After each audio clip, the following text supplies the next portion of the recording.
پر غسل واجب کر لیا تو اس سے روزہ ٹوٹے گا یا نہیں ٹوٹے گا، اور ٹوٹے گا تو کفارہ لازم ہوگا یا نہیں ہوگا۔ دیکھیں یاد رکھیں کہ کسی نے اگر غسل خود پر جان بوجھ کے واجب کر لیا تو اس سے روزہ ٹوٹ جائے گا۔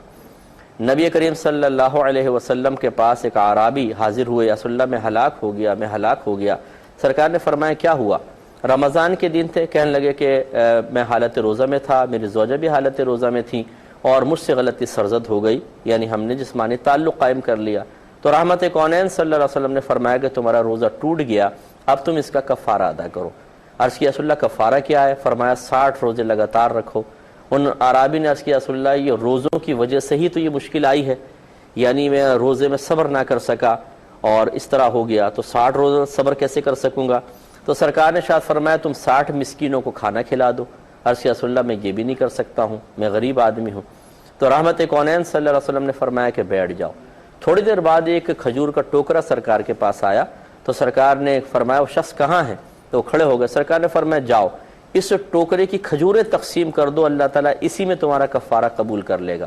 تو وہ عرابی فوراً بولے یا رسول اللہ یقین کیجئے کہ پورے مدینے میں مجھ سے زیادہ ان کھجوروں کا مستحق کوئی بھی نہیں ہے۔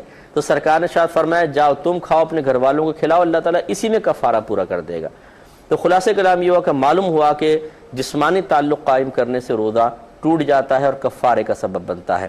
اس کو بنیاد بنا کر فقہا نے فرمایا کہ غسل واجب کرنے میں بھی چونکہ اسی طرح جسمانی تعلق والا معنی پایا جاتا ہے کہ اس سے بھی غسل واجب ہوتا ہے، اس سے بھی ہوتا ہے، تو وہ بھی روزہ ٹوٹنے کا سبب بنے گا، یہ بھی روزہ ٹوٹنے کا سبب بنے گا۔ لیکن فرق یہ ہے کہ جب جسمانی تعلق قائم ہوتا ہے تو اس میں جنایت یا جرم کامل ہوتا ہے، کہ جہاں مکمل لذت حاصل ہو، مکمل مزہ حاصل ہو، اس سے روزہ توڑا جائے تو وہاں کہتے ہیں جرم کامل ہے، جنایت کامل ہے، اس کا نتیجہ کفارہ ہے۔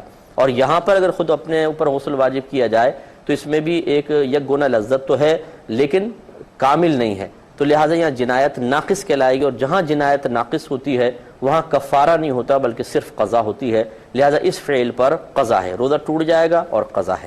لیکن یاد رکھیں اگر کوئی اس کو عادت بنا لے کہ اس کے ذہن میں آ گیا کہ اچھا جی اچھا غسل واجب کر لوں گا تو زیادہ یہ ہے کہ بعد میں ایک روزہ رکھ لوں گا، کوئی بات نہیں، تو اب پہلی مرتبہ تو اس کو چھوٹ ملے گی، لیکن اگر اس نے دوبارہ ایسی حرکت کی تو اب یاد رکھیں کہ 2 حرکتیں مل کر اس کی جنایت کو ایک طرح سے کامل کر دیں گی، اور دوسری مرتبہ کرے گا تو اب اس کے اوپر کفارہ لازم ہوگا۔ یہ اچھی طرح ذہن میں رکھا جائے۔